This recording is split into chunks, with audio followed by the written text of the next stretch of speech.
সময় সংলাপে স্বাগত জানাচ্ছি। আমি তুষার আব্দুল্লাহ, আমার সঙ্গে আছেন আজ আনোয়ারা সৈয়দ হক। আপনাকে স্বাগত সময় সংলাপে। আমরা অনুষ্ঠান শুরুর আগে আপনি বলছিলেন যে নিজেকে হালনাগাদ রাখতে হয়, সবকিছু পরিবর্তন হয়ে যায়, পরিবার পরিবর্তন হচ্ছে, সমাজ পরিবর্তন হচ্ছে, এমনকি হাতের সেলুলার ফোনটিও পরিবর্তন হয়ে যাচ্ছে। এই পরিবর্তনটা আপনি কিভাবে পর্যবেক্ষণ করছেন এই মুহূর্তে? পরিবর্তন কিন্তু মূলত আমি যদি বইয়ের ভাষায় বলি, পরিবর্তন সবসময় গ্রহণীয়, পরিবর্তন আমরা চাই, কিন্তু যে ধরনের পরিবর্তন অতি দ্রুততার সঙ্গে হচ্ছে সেই ধরনের পরিবর্তন আমরা চাই কিনা এটা কিন্তু এখন প্রশ্ন করতে হবে। এমন কারণ হচ্ছে যে অনেক, যেমন ধরো মোবাইল সেট, যেমন ধরো যে কোনো একটা জিনিস তুমি একটা মেকানিক্যাল ডিভাইস বাড়িতে কিনে এনেছো, 1 বছর পরে এটা কিন্তু অবসলেট হয়ে যাচ্ছে, 1 বছর পরে তোমার থেকে এর থেকে আরো ভালো জিনিস আরো দ্রুত হচ্ছে। এবং তোমার কাছে যদি পুরনো সেট থাকে, আমি একটা সেট মাত্র 3 বছর আগে কিনেছি, দোকানে নিয়ে গেলাম বলে এই সেট তো অনেক পুরাতন, অথচ আমার মায়ের যে সেলাইয়ের মেশিন সেটা এখন আমরা ব্যবহার করছি, আমার বাবার কেনা যে গাড়ি সেটা তার জেনারেশন ব্যবহার করতে পেরেছে, তা 30 বছর পরে সেই গাড়ি হাতে পরিবর্তন দরকার হয়েছে। কিন্তু এখন যে দ্রুত পরিবর্তন হচ্ছে, এটা আসলেই পরিবর্তন নাকি এটা মানুষের একটা হুইমসিক্যাল অ্যাটিটিউড টুয়ার্ডস লাইফ, যে আমাকে সবকিছু অতি দ্রুততার সঙ্গে পাল্টে ফেলতে হবে, যার ফলে এর এফেক্ট কিন্তু আমাদের ব্যক্তিগত জীবনে পড়ছে। মানে যে বদলে যাওয়াটা ঠিক না, দ্রুত বদলে যাওয়াটা ঠিক না। শুধু তাই না, আমরা দ্রুত আমাদের যদি কাউকে বয়ফ্রেন্ড পাল্টে ফেলছি, গার্লফ্রেন্ড পাল্টে ফেলছি, একসঙ্গে 3টে বয়ফ্রেন্ড, একসঙ্গে 4টে গার্লফ্রেন্ড, স্বামী পাল্টে ফেলছি, পার্টনার পাল্টে ফেলছি। এই যে পাল্টে ফেলাটা, বাড়ি পাল্টে ফেলছি, বাসা পাল্টে ফেলছি, এমনকি চাকরিও পাল্টে ফেলছি। একমাত্র তোমাকেই দেখছি এক জায়গায় স্টেডি, অধিকাংশ মানুষকেই দেখছি, জার্নালিস্ট বলো যাকেই বলো, দে আর চেঞ্জিং দেয়ার প্লেস। আজকে এই খবর কাগজে যদি একটা ছেলেকে দেখি, অন্যদিন দেখছি অন্য একটা কাগজে, আমি তো তার টেলিফোন নম্বর লিখেই বসে আছি ওই কাগজে এবং তাকে ফোনও করছি, সে বলছে আপা আমি তো এইখানে আর নেই, এখন আমি অন্য জায়গায় চলে গিয়েছি, অন্য খবরের কাগজ। এই তো যে কনফিউশন, যে কোনো জায়গায় কেউ স্টেডি নাই, ক্রমাগত মুভিং, এটা হচ্ছে এক ধরনের যুগের অস্থিরতা, চঞ্চলতা, এবং আমরা খুব সহজে সবকিছু পেতে চাই। যেমন ব্যাংকে যে চাকরি করছে আজকে, বেসিক ব্যাংকে, হয়তো অন্য একটা ব্যাংকে কদিন দেখলাম সে আরেকটা প্রাইম ব্যাংকে চলে গেছে, সেখান থেকে দেখলাম সিটি ব্রাঞ্চে, সেখান থেকে আরেকটা ব্যাংকে। আমি যে তুমি কোনো ব্যাংকে স্থায়ী না কেন, যেখানে 2 পয়সা বেশি পাচ্ছে, যেখানে একটু স্ট্যাটাস বেশি পাচ্ছে, পার্মানেন্সি বলে আমাদের জীবনে কিচ্ছু নাই। এমনকি টিচিং জব তাই, একটা টিচিং জব থেকে আরেকটা টিচিং জব, এক ইউনিভার্সিটি থেকে আর ইউনিভার্সিটি, ক্রমাগত এই পরিবর্তন কি আমাদের কোথাও নিয়ে যাচ্ছে কিনা? মানে আমরা স্থির থাকতে পারছি না। স্থির তো দরকার, আমাদের স্থিরতা তো, আমার জীবন তো স্থির হওয়ার জন্য জীবন, অস্থির হয়ে তো বেড়ালে তো জীবন বলে যে জীবনের প্রয়োজনে এই পরিবর্তনগুলো দরকার। জীবনের প্রয়োজন কি ধরনের প্রয়োজন? রুটি রুজির প্রয়োজন, জীবনের রুটি রুজি, কতখানি রুটি রুজি। আমি তো এই বয়সে বুঝছি যে 4টে শাড়ি আর 4টে জামা হলে দিন চলে যায়, 4টে পেটিকোট আর 1-2 ইমিটেশন গয়না হলে দিন চলে যায়। কতখানি প্রয়োজন? সব প্রয়োজন তো অ্যাবসার্ড। এমনকি মনে করো 20 বছর কতটা খাবার, কয়টা বা জামা বদলাবো, একটা সেকেন্ড, 20 বছর আগে চীন দেশ থেকে যে সুভেনির একজন আমাকে এনে দিয়েছেন, যে সুভেনিরটা আমি খুব যত্ন করে রেখেছি, সেই সুভেনিরটা নেওয়ার মতো মানুষ এখন আমার নাই। এখন যদি আমার ছেলেকে বা মেয়েকে যদি দেবো, ছেলেকে মেয়েকে যদি বলি বা নাতিকে বলি এই জিনিসটা নেবে, বলে এই জিনিসটা অবসোলেট, এটা আমরা চাই না। তো তাহলে দেখো, যে জিনিসটা আমি আদর করে রেখেছি সেই জিনিসের এখন কোনো প্রয়োজনই বোধ করছে না আমার generation. That is very sad. এর মতো দুঃখ আর কি হতে পারে? আগে যেমন আমরা আমার দাদা বা দাদির জিনিসটা আমরা গ্রহণ করেছি, তা ব্যবহার যে একটা হয়তো সুপারি কাটার যে শর্তা, সেটা এই ধরনের জিনিসগুলি তো খুব, সে তো যে অ্যান্টিক ভালোবাসে সে সবাই তো নয়। দাদি আমাকে যে গয়নাটা দিয়ে গেলেন, সেই গয়নাটা কিন্তু আমি দোকানে নিয়ে গিয়ে পরিবর্তন করে ভেঙে সেটাকে নতুন গয়না করে নিয়ে আসছি। দাদি যে আমাকে একটা জিনিস দিলেন, এটা একটা সিম্বল অফ লাভ এবং তার স্মৃতি, সেটা তো আমি রাখতে পারছি না। আমি দেখেছি বহু দাদি নানি দেয়া জিনিস গহনাগাটি নিয়ে গিয়ে ছেলে মেয়েরা, দাদি নানি অনেক দূর, মায়ের জিনিসটাই এখন টেকসই হচ্ছে না, কারণ মায়ের জিনিসটা ওল্ড ফ্যাশন, মায়ের জিনিসটা ওইটা আর এখনকার সমাজে চলছে না। তো সুতরাং মায়ের জিনিসটা ভাঙতেই হচ্ছে আমাকে। তো এইটা হচ্ছে অবস্থা। এই চঞ্চলতা, এই অস্থিরতা আমাদেরকে কচু পাতার মতো জীবনটাকে করে ফেলেছে, তাই না? আর এই যে অসম্ভব প্রতিযোগিতা, অর্থাৎ একজনের সঙ্গে আর একজন, বন্ধুর সঙ্গে বন্ধুর প্রতিযোগিতা, এমনকি মায়ের সঙ্গে মেয়ের প্রতিযোগিতা হচ্ছে আজকাল। মা যে সালোয়ার কামিজ পরছে, মেয়ে বলছে না ওই সালোয়ার কামিজ আমাকে মানায়, তোমাকে মানায় না। মা ফেসবুকে বসে থাকছেন ঘন্টা পর ঘন্টা। মা ভাবছেন যে মেয়েকে একটু মেয়ের প্রায় সমবয়সী কেন আমাকে লাগছে না। সেটা তো হতেই পারে, সেটা তো মাও তো তরুণী, হতেই পারে। কিন্তু আমি যেটা বলছি যে মাকে তো মার জায়গাতেই থাকতে হবে, মাকে মার জায়গাতেই তো থাকতে হবে। কারণ মা যদি ফেসবুকে সর্বক্ষণ বসে থাকেন, মেয়ে যদি দেখেন যে বাবা থাকতো মার একটি গার্লফ্রেন্ড হয়েছে, এটা ট্রু, এটা সত্যি, এটা সামাজিক ভাবে সত্যি, তাহলে আমরা কোথায় যাচ্ছি? আমরা কোথায় গিয়ে পৌঁছাবো? আমাদের আলটিমেট ডেস্টিনেশন কি? আমরা কি নর্দমার মধ্যে যাব, নাকি আমরা একটা উঁচু প্ল্যাটফর্মে উঠবো? কোথায় আমরা যাব? আমাদের একটা ডেস্টিনেশন ঠিক করতে হবে। আমরা তো ভাবছি যে আমরা উঁচু জায়গায় যাচ্ছি, সে তো আমরা ভাবছি, সত্যি পৌঁছেছি কিনা এটা তো কাল বলতে পারবে। এই যুগের যখন সমালোচনা হবে বা মূল্যায়ন হবে পরের যুগে, তখন তারা বলতে পারবে যে আমরা কি এগিয়েছি না আমরা পিছিয়েছি। অবশ্যই আমরা অনেক দিক থেকে এগিয়েছি, চিন্তায়, ধ্যান ধারণায়, পোশাকে আশাকে, কথাবার্তায়, চালচলনে এগিয়েছি, কিন্তু কতদূর এগিয়েছি সেটা মূল্যায়ন তো আমি করতে পারবো না এখন। আমরা যেমন অতীতের মূল্যায়ন করি, সবসময় অতীত আমাদের কাছে ভালো, কিন্তু যখন আমরা অতীতে ছিলাম তখনও অনেক কিছু ছিল যে আমরা পছন্দ করতাম না। পরবর্তীকালে মনে হয় সেই অতীতটাও যেন এই বর্তমানের থেকে ভালো ছিল। ওই যে বলে যায় দিন ভালো, যাই দিন ভালো। কিন্তু এখন যেটা তুমি খুব বাস্তবতা নিরিখে দেখো, যে এই যে অস্থিরতা, এই যে চঞ্চলতা, এই যে বাড়িতে প্রত্যেকের হাতে একটা মোবাইল সেট, এবং যার সেটটা পুরনো তাকে নিয়ে একটুখানি সমালোচনা করা, হাসাহাসি করা, প্রাগৈতিহাসিক সেট হাতে নিয়ে ঘুরে বেড়াচ্ছে, এগুলো তো ভয়াবহ অবস্থা। ঠিকই বলেছে, গন্তব্যহীন দৌড়। আধুনিকতা মানে আমি যেটা বুঝি যে সময়ের সঙ্গে, যুগের সঙ্গে, মানুষের সঙ্গে তাল মিলিয়ে চলা, এবং আমি যে জিনিসটা ভালো সেটাকে গ্রহণ করব, কিন্তু সঙ্গে সঙ্গে যে জিনিসটা আমার জন্য ক্ষতিকর, আমার জেনারেশনের, আমার ছেলে মেয়ের ভবিষ্যতের জন্য ক্ষতিকর, সেটাকে অবশ্যই আমি বর্জন করব। আমার সেই জিনিসের চাকচিক্যের দিকে তাকালে চলবে না। আমার চিন্তা করতে হবে যে এই জিনিসটা 5 বছর পরে আমাকে কি দেবে, বা আমার সন্তানকে কি দেবে, বা আমার পরিবারকে কি দেবে, আমার সমাজকে, আমার রাষ্ট্রকে কি দেবে, এটা আমাকে চিন্তা করতে হবে। এই যে আমি তোমাকে বলি আধুনিকতা কি, আধুনিকতা তো আমি সত্যি করে বলতে কি আধুনিকতায় আছি কিনা আমি তাই বুঝতে পারি না। আমি তো দেখছি যে শহরে আমি আছি, সেই শহরের আধুনিকতার নামে কি যে কাণ্ড করছে তার বলার মতো না। এই যে বিলবোর্ড তুমি দেখো, এটা কোনো মানুষের কাজ? কোনো দেশে, কোনো সভ্য দেশে এরকম বিলবোর্ড থাকে?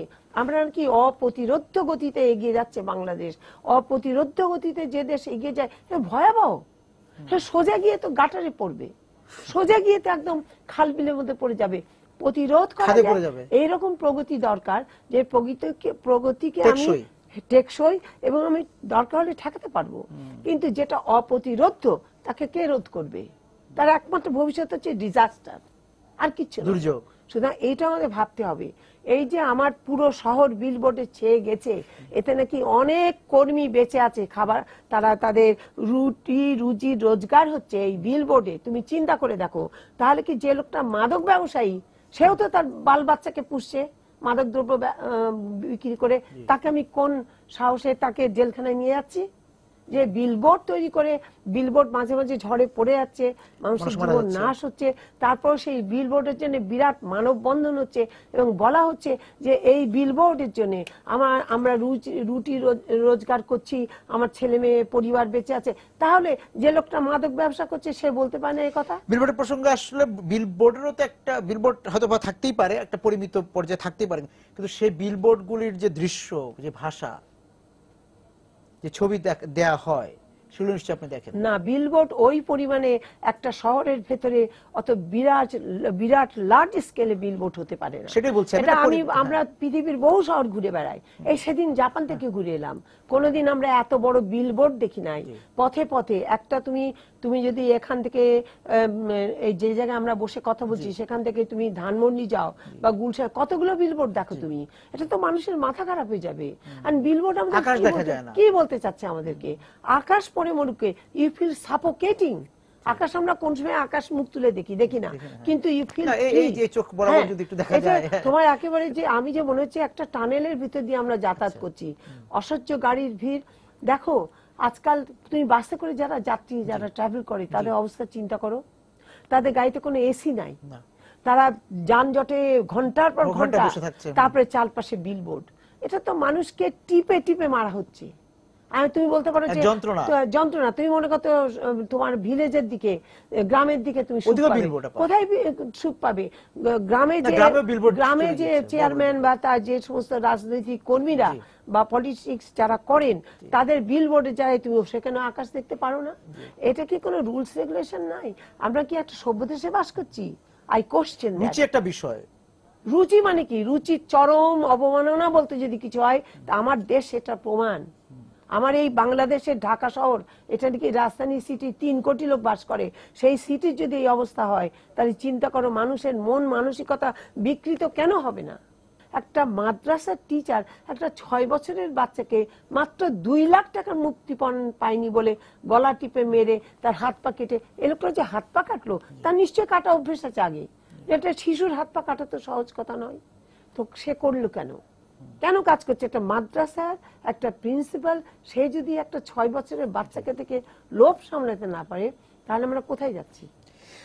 বিলবোর্ডে আবার যে বিলবোর্ডের এই যে পণ্যের হাতছানি, আধুনিকতার নামের হাতছানি, এবং মানে তুমি ভোগ করো, ভোগে উস্কে দেওয়া। ভোগ তো আমরা আগেও করেছি, ভোগ করিনি? আগে আমরা বনভোজন করিনি, আগে আমরা বেড়াতে যাইনি, কত দূর দূর জায়গায় বেড়াতে গিয়েছি না? ভালো ভালো জিনিস তো ব্যবহারও করেছি, ভালো কাপড় পরেছে, ভালো খাবার খেয়েছে, সবই করেছি। কিন্তু এই ভোগ কিন্তু প্রতিযোগিতার ভোগ। আচ্ছা, তুমি আজকে যে গাড়ি কিনলে 20 লাখ টাকা দিয়ে, তোমাকে দেখিয়ে দেবো 30 লাখ টাকার গাড়ি কিনে। তোমার গাড়িতে যে অ্যারেঞ্জমেন্ট আছে আমার গাড়িতে তার থেকে ভালো অ্যারেঞ্জমেন্ট আছে।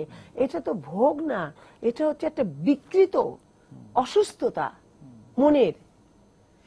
মানে মানসিক ভাবে আমরা সবাই অসুস্থ হয়ে যাচ্ছি। মানসিক ভাবে আমরা অসুস্থ হচ্ছি কিনা হচ্ছে তা আমি কি করে বলবো, যদি আমি চিকিৎসা এসে বলতে পারি। তবে এই বিকৃত রুচির ভেতর দিয়ে আমরা যাচ্ছি, একটা বিকৃত রুচির ভেতর দিয়ে আমরা পুরো সমাজ এগিয়ে যাচ্ছি। তুমি আজকে প্লেনে উঠে তুমি জাপানে যাও, আজকে প্লেনে উঠে তুমি ইংল্যান্ডে যাও, আজকে প্লেনে উঠে তুমি আমেরিকায় যাও, এমনকি তুমি আবুধাবিতে যাও না কেন, তুমি দেখবে যে একটা রুচিশীল পরিবেশের ভেতর দিয়ে আমরা যাচ্ছি।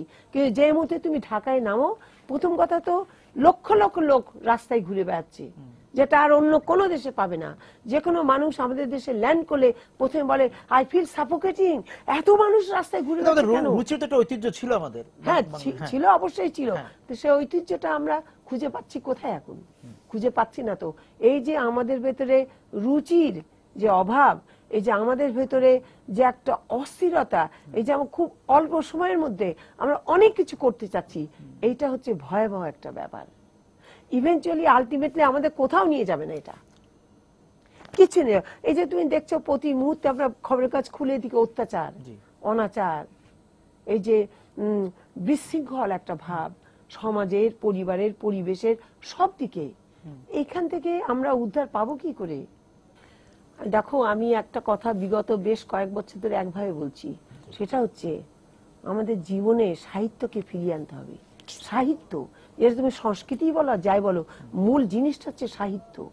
সাহিত্য দিয়ে যদি আমি আমার ছেলে মেয়ের জীবনটাকে শুরু করাতে পারি, যে সাহিত্যের ভিতরে নৈতিকতা বোধ আছে, যে সাহিত্যের ভিতরে ধর্ম আছে, যে সাহিত্যের মধ্যে ভালো মন্দ বিচার করার ক্ষমতা আছে, সেই সাহিত্য যদি আমার ছেলে মেয়ের ভেতরে ছোট্টবেলা থেকে আমি যদি সেটাকে তাদের বোঝাতে পারি, তাদের ভেতরে ঢোকাতে পারি, তাহলে পরে আমার কোনো ভয় নেই। সাহিত্য একটা বর্ম হিসেবে একটা ছেলে মেয়ের জন্য কাজ করে। এই ছেলেটি বা মেয়েটি যখন বড় হবে, যখন সে বয়স্ক হবে, যখন তার নিজের পরিবার হবে, নিজের ছেলে মেয়ে হবে, তখন সে দেখবে ওই সাহিত্য মনটা তাকে চালিয়ে নিয়ে বেড়াচ্ছে, এবং সেই সাহিত্য মনটা সে আবার তার নিজের ছেলে মেয়ের ভেতরেও দেবাচ্ছে। মন এবং চোখ দুটো তৈরি করে। অবশ্যই চোখ না থাকলে তুমি তো, চোখ তো তোমার মনের চোখ, যেটা বলো মনের চোখ তো তোমাকে ডেভেলপ করতেই হবে। মনের চোখ না হলে তো সাহিত্য যতই পড়ো না কেন, তুমি যদি একমাত্র তোমার ছেলে মেয়েকে, কয়টি ছেলে মেয়ে আমি বলতে পারি এই মনে করো 15 বছরের কয়টি ছেলে মেয়ে তোমার বিভূতিভূষণ বন্দ্যোপাধ্যায় পথের পাঁচালী পড়েছে? তুমি বলো, বা চাঁদের পাহাড় পড়েছে? তুমি পথের বাড়ি থেকে পালিয়ে, হ্যাঁ সেটা তো একটা হাসির গল্প। তারপরও তোমার ছেলে মেয়েদেরকে ভেতরে বোধ সৃষ্টি করছে, চেতনা সৃষ্টি করছে, প্রকৃতি সম্পর্কে, পরিবেশ সম্পর্কে, এমনকি পরিবার সম্পর্কে। আমরা তো মূলত গরিব দেশে মানুষ, যতই বারফট্টাই করি না কারণ আমরা তো মূলত গরিব দেশে মানুষ। আমরা চেহারাই গরিব না হলেও মন মানসিকতায় অনেক অনেক গরিব। আমরা এখনো আমাদের মন অতটা উদার নয়, এখনো গৃহকর্মীকে আমরা নির্যাতন করি, এখনো আমরা ছোট বাচ্চাদেরকে কষ্ট দিই, এখনো আমরা তাদেরকে খুন করি। সুতরাং আমাদের তো মনের দিক থেকে আমরা অনেক নিকৃষ্ট। সাহিত্য একমাত্র এবং সাহিত্য বলতে আমরা কি পড়াচ্ছি? আমরা যেমন বললাম যে আমরা হুমায়ুন আজাদ স্যারের ধরেন যে কত নদী সরোবর, ফুলের গন্ধে ঘুম আসে না, লাল নীল দীপাবলি, রহমান ভাইয়ের আছে, হক ভাইয়ের আছে, অনেকে, আল মাহমুদ ভাইয়ের আছে, সবারই তো আছে, আপনার নিজেরও আছে। সেগুলি পড়াচ্ছি না, আমরা শুধু কল্পকাহিনী পড়াচ্ছি। আলিমাম ভাই অনেক সুন্দর সুন্দর বই আছে। সেটা কি, সে তো আমার স্কুল ঠিক করবে, পরিবার ঠিক করবে, পরিবার ঠিক করবে। এখন পরিবার যদি নিজেই সায়েন্স ফিকশন পড়তে আগ্রহী হন, তাহলে তার ছেলেটি বা মেয়েটি সেইটাই পড়তে আগ্রহী হবে। এবং সেখান থেকে সে হাতে একটা ডিভাইস নিয়ে সে গেম খেলছে, আকাশ দেখছে না, সে নদী দেখছে না। তুমি জানো আজকাল 10 বছরের ছেলে মেয়ে কোথাও যদি খেতে যায়, তার হাতে যদি গেমস থাকে, সে কিন্তু সেখানে মেশে না কারোর সঙ্গে, গেমস হাতে নিয়ে ঘুরে বেড়াচ্ছে। বাবা মা যখন বলেন তুমি আসো, খাবার টেবিলে খাবার দেওয়া হয়েছে, তোমার কাজিনরা বসে আছে, সে চোখ গরম করে মায়ের দিকে তাকায়, কারণ তাকে ডিস্টার্ব করা হচ্ছে। এটা ব্যাধি, এটা একটা ব্যাধি।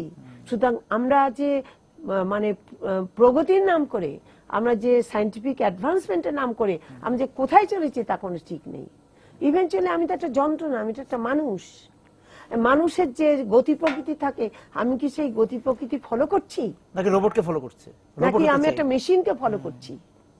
এটা তো ঠিক নয়। তুমি ফেসবুক খুলে দেখো, ফেসবুকে তো একটা ডিভার্সিটিং ব্যাপার স্যাপার ঘটে যাচ্ছে। ফেসবুক বা টুইটার, এগুলো তো আমাদের খেয়াল রাখতে হবে।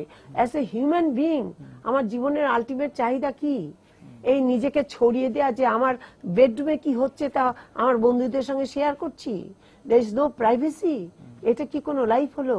এটা বুঝতে হবে। একদিন না একদিন বুঝবেই মানুষ, তখন এত দূরে চলে যাবে সেইগুলো যার ফিরে আসার পথ থাকবে না। আজকে একটি বাচ্চা আমাকে বলছে তার মা ফেসবুকে বয়ফ্রেন্ডের সঙ্গে গল্প করে, তার বাবা সেটা জানেন না। মেয়েটি রাতে ঘুমায় না তার জন্য, কান্নাকাটি করে। এইটুকু মেয়ে এইটুকু বুঝেছে এটা তার বাবাকে বললে তার সংসার ভেঙে যাবে। তারা 3 ভাই বোন, সংসার ভেঙে গেলে তারা কোথায় দাঁড়াবে? তার মা হাউস ওয়াইফ, তার মা বোর্ড ফিল করে তার সংসারটাকে, তার সংসারে কোনো এক্সাইটমেন্ট নাই, স্বামী রাত দিন কাজে করে ব্যস্ত, তার একটা ভার্চুয়াল রিলেশনশিপ হয়েছে। এই মেয়েটি সেটা জানে, বাবাকে বলতে পারছে না, কিন্তু তার অপরাধ বোধ কত চরম। সে মনে করছে আমার মা কি চলে যাবে সংসার ছেড়ে, তাহলে আমাদের কি হবে, আমার বাবার কি হবে? আর বাবাকে যদি বলি, বাবা যদি মাকে তখন ছেড়ে দেয়, পরিত্যাগ করে দেয়, আমাদের কি হবে? এই যে অ্যাংজাইটি পরিমাণ কোন মা বাবা পিতা, ছেলেরাও করছে এটা, তাদেরকে কখনো ভাবছে ইভেনচুয়ালি তাদের বয়স হবে একদিন যখন কেউ থাকবে না তাদের চারপাশে, জীবন উপভোগ করব, কতদূর উপভোগ করব? উপভোগ বলতে আমরা উপভোগের ব্যাপ্তিটা কি জানি? ব্যাপ্তি তো তুমি যত বাড়াবে ততই। আমার সেই ব্যক্তিরও তো একটা পরিমিতি বোধ থাকতে হবে। শোনো, আমার বাড়িতে আমার অভিভাবক বলতেন আহার নিদ্রা ভয় যত বাড়াও ততই হয়। এই আহার কিন্তু শুধু আহার নয়, আহার কিন্তু লোভ। তুমি টাকার লোভ, তোমার সম্পত্তির লোভ, তোমার ক্ষমতার লোভ। তুমি বিয়ে বাড়িতে গিয়ে খাবারের ব্যবহার দেখো না, খাওয়ার ব্যবহার দেখো একটা মানুষের। তুমি একটা বিয়ে বাড়িতে যাও, নিউট্রালি একটা ক্যামেরা নিয়ে তুমি দেখো খাবার টেবিলে সার্ভ করা হয়েছে। আমাদের দেশের মানুষ কি গোগ্রাসে টেনে নিচ্ছে ডিশ, তার দিকে ডিশ টেনে নিয়ে প্রত্যেকটা মাংস তুলে নিচ্ছে তার পাতে, তুলে নিয়ে শুধু বিরিয়ানিটা সাদা ভাত ছেড়ে দিচ্ছে, এবং পাশের লোকে দেখে তাকে বলছে মাংসটা নাই, ওদেরকে দিতে বলেন। কত খাবে সে মাংস? তারপরে আমি খেয়াল করে দেখি সে ম্যাক্সিমাম 2টো মাংস খেতে পেরেছে, আর বাকি মাংসগুলো পাহাড়ের মতো সাজিয়ে রেখে সে তার ডিশে, তার চোখের খিদা, চোখের মনের ক্ষুধা। সেটা যত ক্ষুধা তুমি বাড়াবে, লোভ বাড়াবে, ততই বাড়বে। তুমি যতই এটাকে লিমিটের মধ্যে রাখবে। আমাদের তো রাসূলুল্লাহ বলেছেন, আমাদের ধর্মও আছে, তুমি কখনো ভরা পেট খাবে না, তুমি একটু কম করে খাবে, যে তোমার ভেতরে একটু খিদা থাকে, পরবর্তী খাওয়াটা তুমি এনজয় করো। এবং সেটা কি মানে আপনি ভালো বলতে হবে, শরীরের জন্য ভালো, শরীরের জন্য ভালো, মনের জন্য ভালো, এবং নিজে যে আমি কন্ট্রোল করছি সংযম, এটার জন্যও তো ভালো, এটার জন্যও ভালো। তো সুতরাং আমাকে সেটা সবসময় চিন্তা ভাবনা করতে হবে। সংযম, সংযম কথাটা, এবার সংযম কথাটাও তো ডিলিট হয়ে গেছে মনে হয়। তোমরাই তো ডিলিট করেছো, তোমাদের জেনারেশনই সংযম শব্দটা ডিলিট করেছে। কিন্তু কিন্তু এটা মুছে যায়নি, এটা কিন্তু লুকিয়ে আছে, এটা কিন্তু টাইম বুঝে আবার চলে আসবে, ফিরিয়ে আনতে হবে। ফিরিয়ে আনতে হবে না, সে নিজেই ফিরে আসবে যখন আর কোনো দিকে কোনো উপায় থাকবে না, সংযম কথাটা ফিরে আসবে। মানে যখন আর উপায় থাকবে না, উপায় থাকবে না, সংযম ফিরে আসবে, সে নিজের তাগিদে ফিরে আসবে। আমি একটা মানুষকে বলি যে মাসে একটি দিন হলো একটি মানুষ 1 ঘন্টার জন্য বসে চিন্তা করে যে সে এই মাসে কত দূর এগিয়েছে। প্রত্যেক মানুষের মনের ভেতরে কিন্তু একটা রাস্তা আছে, জানো, সেই রাস্তার কোনো দিক নিশানা নেই, যত দূর তাকাচ্ছে সেই রাস্তা তত দূর চলে গেছে। বলছি যে প্রতিটা মানুষের মনের ভেতরে একটা রাস্তা আছে। তো আমরা ধরো মাসে আমরা কিন্তু অতিরিক্ত আমাদের কোয়ালিটি টাইম বলে কিছু নাই, কোয়ান্টিটি টাইম, টাকা রোজগার, টাকা খরচ, জিনিসপত্র কেনা, বেড়াতে যাওয়া, সবকিছু একটা হুরুপ দাঁড়ামের উপরে। কিন্তু আমি যে একসময় চুপ করে বসে ভাবছি 1 কাপ চা নিয়ে যে আমি এই মাসটা আমি কি করলাম, আজকে মাসের 31 তারিখ, আমি 1 তারিখ থেকে 31 তারিখ পর্যন্ত আমি কি করেছি, আমার মনের রাস্তাটা কি বিস্তৃত হয়েছে না সংকুচিত হয়েছে, এই মনের রাস্তাটাকে আমার চিনতে হবে। যে মনের রাস্তাটা আমি মনে মনে কল্পনা করছি এই মাসে আমি এই কাজটা করেছি, আমার খুব ভালো লেগেছে, ওই কাজটা করেছি ভালো লেগেছে, আমি অমুককে ওই জিনিসটা করে দিয়েছি, আমি একটি লোক আমার কাছে সাহায্য চেয়েছিল দিয়েছি, আমি আমার বাচ্চাটা অনেক দিনের একটা আবদার এটা মিটিয়েছি, আমার স্ত্রী এই কাজটা করতে পারছিলেন আমি তাকে সাহায্য করেছি, আমি আমার মাকে ওষুধটা কিনে দিয়েছি। এই যে আমরা আমার এই ভুলগুলি হয়েছে, আমার এই ভুলগুলি হয়েছে, এটা থেকে আমার রেকটিফাই করা উচিত, আমার এই কাজটা করা উচিত হয়নি, আমার এই অযথা টাকা খরচ করাটা ঠিক হলো না। এই যে আমার ধরো আমাদের ধর্মই করতে গিয়ে আমরা কত খরচ করি, আর যদি আমাকে বলতে তুমি অ্যালাউ করো আমি বলবো যে আমরা একটা মানুষ যারা সলভেন্ট তারা 15 বার হজ করেছেন, কিন্তু জানো হজ একবারে বেশি হয় না। তো সেই যে 14 বার তিনি তার গরিব কাজের মেয়েটাকে কেন হজে পাঠাননি, তার পাড়ার গরিব ছেলেটিকে কেন কাজে হজে পাঠাননি, গরিব মানুষকে তার তার যে কমিউনিটির অনেক পরিবারে অনেক সদস্য আছে যারা চিকিৎসার জন্য বা হজের জন্য বা কিছু না, হজে না গিয়ে তিনি যদি তার গ্রামের পাঠশালাটাকেও একটু উন্নত করেন, সেটা না করে তিনি নিজে হজে গিয়েছেন। তো তুমি চিন্তা করো একটা মানুষ যদি 15 বার হজে করে, 15 বার সে একা যান না, তার পুরো পরিবার সহ হজে যান, এমনকি ছোট্ট 5 বছরের বাচ্চাকে পর্যন্ত নিয়ে যান। তুমি চিন্তা করো যে এই যে উনি হজে যাচ্ছেন, উনি মনে করছেন আল্লাহর ঘরে গিয়ে ওনার খুব শান্তি লাগছে, কিন্তু যে হজ আমাদের মুসলিমদের জন্য জায়েজ, তিনি যে গরিব মানুষ তাকে তো হজটা করতে পাঠান, তা অথবা তার যে সমস্ত আত্মীয় স্বজন মারা গেছেন হজ করতে পারেনি, পাল্টা হজ তাদের দিয়ে করতে পাঠাতে পারেন, বা তার আত্মীয় স্বজন যারা গরিব জীবনেও হজ করতে পারবে না, সেই হজ তো তার আরো বেশি ভালো হজ, আরো বেশি। কিন্তু এটা তো তাদের মাথার ভেতরে এই ইনসাইট নেই, ওই অন্তর্দৃষ্টি নেই। উনি করছেন আমি দেখানোটা একটা বিষয় আমাদের, আমরা তো হিউম্যান বিইং, আমরা কি ফেরেশতা, আমরা অবশ্যই দেখাবো। এমনকি তুমি যদি একটা ভালো শার্ট পরো, সে মনে মনে চিন্তা করছে কত ভালো একটা শার্ট পরেছে রে, আমার তো এরকম নাই, ওটাও তো দেখানো। তো আমরা তো হিউম্যান বিইং, আমরা দেখাবোই। আমরা গাড়ি নিয়ে দেখাই, আমরা বাড়ি নিয়ে দেখাই, আমরা জামা কাপড় নিয়ে দেখাই, আমরা গহনা নিয়ে দেখাই, সবকিছুতে আমরা দেখাচ্ছি। দেখাচ্ছি না কোনটাতে? প্রদর্শন, অবশ্যই প্রদর্শন। এই যে বিলবোর্ড, কিন্তু প্রদর্শনের তো একটা ওই জায়গাটা একটা বিষয় আছে যে ওটার দিগন্তটা কত, মানে টুকু চৌহদ্দিটা কতটুকু, চৌহদ্দিটা বেশি বড় নয়। ওই যে বিলবোর্ডে যতটুকু চৌহদ্দি অতটুকুই চৌহদ্দি। বিলবোর্ডে যে সমস্ত কথাটা তুমি পয়েন্টটা শিফট করে গেলে, কি দেখাচ্ছে বিলবোর্ডে আমাদের, আমি এখন দিচ্ছি 5 মিনিট পরে ভুলে যাচ্ছি, এটা তো কোনো কথা হলো না। তুমি আমাকে এই সারমন দেবার কে? আমার কি নিজের জ্ঞান বুদ্ধি নাই? আমি কি ভালো মন্দ চিনি না? তুমি যদি বলো এটা ভালো, আমি ভালো বলবো? আমি তো ভালো বলবো না। তোমার টুথপেস্ট ভালো কিনা সেটা আমি জানি। তুমি যতই অ্যাডভার্টাইজমেন্ট করো না কেন, আমি তো সেই টুথপেস্ট নেব না। তুমি আমার বাচ্চাকে দিয়ে লোভ দেখাও আর বড়দের দিয়ে লোভ দেখাও, হ্যাঁ কেউ তো নিতে পারে, কিন্তু সেই কেউ যে নিচ্ছে সেই কেউ কিন্তু আমার মতোই বুদ্ধিমান, এটা ভুলে যায় তারা। যখন এই অ্যাডভার্টাইজমেন্ট ছিল না তখন লোকে টুথপেস্ট দিয়ে দাঁত মাজতো না, কিন্তু যারা বিজ্ঞাপন দিচ্ছে তারা তো বিজ্ঞাপনের সংখ্যা বাড়াচ্ছে এই কারণে, কারণ তাদের দ্বারা প্রভাবিত হয় মানুষ, তাদের দ্বারা প্রভাবিত হয়, হ্যাঁ প্ররোচিত হয়, প্রভাবিত হয়। সেইটাই আমার জীবনের মুখ্য লক্ষ্য কিনা তুমি চিন্তা করে দেখো। একটা মানুষকে আমি প্ররোচিত করব মিথ্যা কথা বলে, সেটা আমার মুখ্য লক্ষ্য কিনা। কিছুদিন আগে তুমি দেখলে না একটা নুডলস নিয়ে কত কাণ্ডবাণ্ড হলো, কিছুদিন আগে হরলিক্স নিয়ে হলো, কিছু হচ্ছে না। তো আমার প্ররোচিত যে করছি, আমি কতদূর প্ররোচিত করব? মানুষ তো একেবারে বুদ্ধিহীন নয়, যাতে কি তুমি মনে করো বুদ্ধি, তা কিন্তু বুদ্ধিহীন না। একদিন 2 দিন 3 দিন আমি খুব ভালো ক্রেতা, এটাও তো একটা দেখানোর একটা কি মানসিক রোগ তৈরি হচ্ছে আমাদের সমাজে?